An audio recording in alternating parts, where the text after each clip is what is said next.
Hello YouTube, this is ChardarYuGiOh, and today I just want to talk about all the different reprints and the different implications of some of the reprints. Now, obviously I'm on the product page for Yugi's World. This isn't just about Yugi's World, it's about the tins and basically everything and stuff that's being reprinted in recently.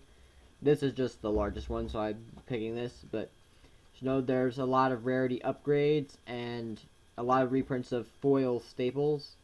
And then cards like Dolka, Zenmains, and even recent cards, like very recent cards like Heliopolis and Hanzo, are all being reprinted lately.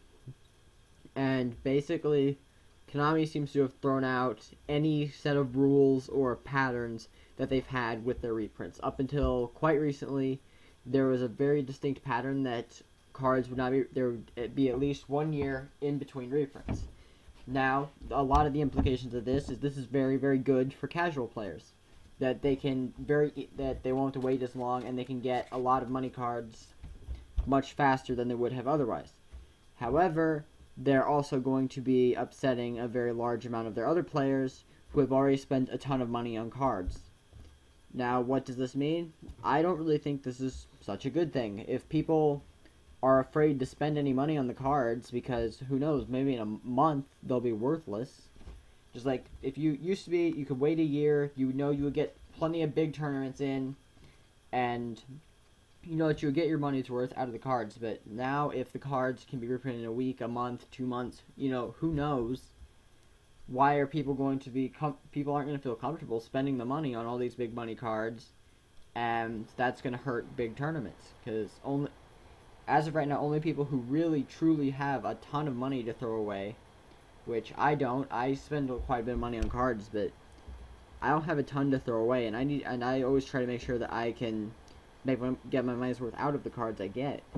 So, if people like me, you're basically limiting the people who can attend major, huge tournaments to super rich people who can afford the cards and don't care how much money they lose on them. And you can say what you want, the cards shouldn't be worth that much in the first place, but again, we go back to the first video I did on this, which was supply and demand. If people want to enter the tournaments and there's very little supply of the cards and there's good demand for the cards are going to be expensive. That's just the way it works. But if the only people who can afford these cards are super rich people, you're going to be hurting your major tournament attendance.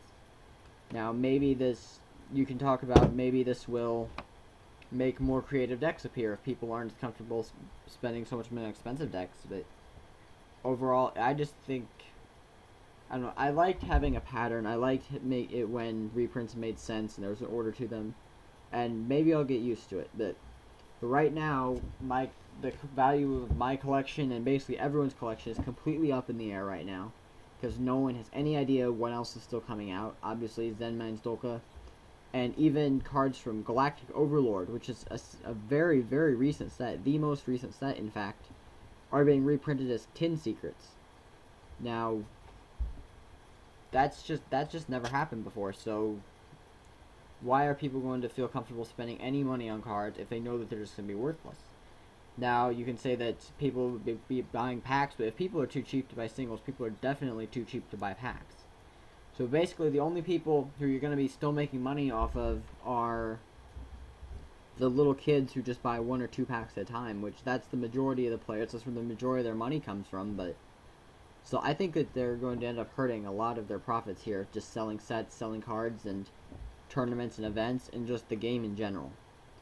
Now, a lot of people are really excited for all the reprints and say that it's a great thing that now they can all go to big tournaments, but I don't know, I think that there's always been different levels of players. You had the casual players, you had the casual competitive players, and you had the super rich mega competitive players. And basically right now, the super rich mega competitive players, which I don't even consider myself part of that bracket, but that bracket is being completely screwed over right now. And honestly, I would like to see more patterns and more order, and just people who know that their collection is going to maintain some sort of value. Like, if you look, and for those of you who are complaining that it's a card game, cards shouldn't be worth that much, look at Magic the Gathering. Magic the Gathering doesn't do reprints. There is something called the reserve list. The reserve list is where if a card hits a certain type of value, they put it on this list to ensure that it will never be reprinted. What does that do? That ensures that that card will always hold its value as a collector's piece. So you're going back to, who do you want the game to appeal to? Do you want it to appeal to hardcore gamers and collectors, or do you want it to appeal to more casual people now? Maybe Yu-Gi-Oh is not as serious as Magic the Gathering, but I still think that you need to cater to everybody. And up until now, stuff like Turbo Pack reprints and stuff like that has done that. It's created high value holo cards that people can get just to show off, and it's a sign of status. Honestly, it's a luxury card. It's just a luxury item. And I think that you need to make sure that you cater to some of the you need to give the people some luxury items also, in addition to you can release all the common versions of stuff you want. I don't really care, but I would like to still have luxury items in the game for people who want them and just enjoy that. I enjoyed it I enjoyed collecting the holo staples because it was hard to do, and it's hard to do, and it's a very rewarding experience to be able to play with them. And basically, I can't really do that anymore. And that's just my opinion. It's very much catering to, if you want to go 1%, 99%, all that argument, it's very much catering to the 1% there, but, 1% needs something. Give them a bone every once in a while.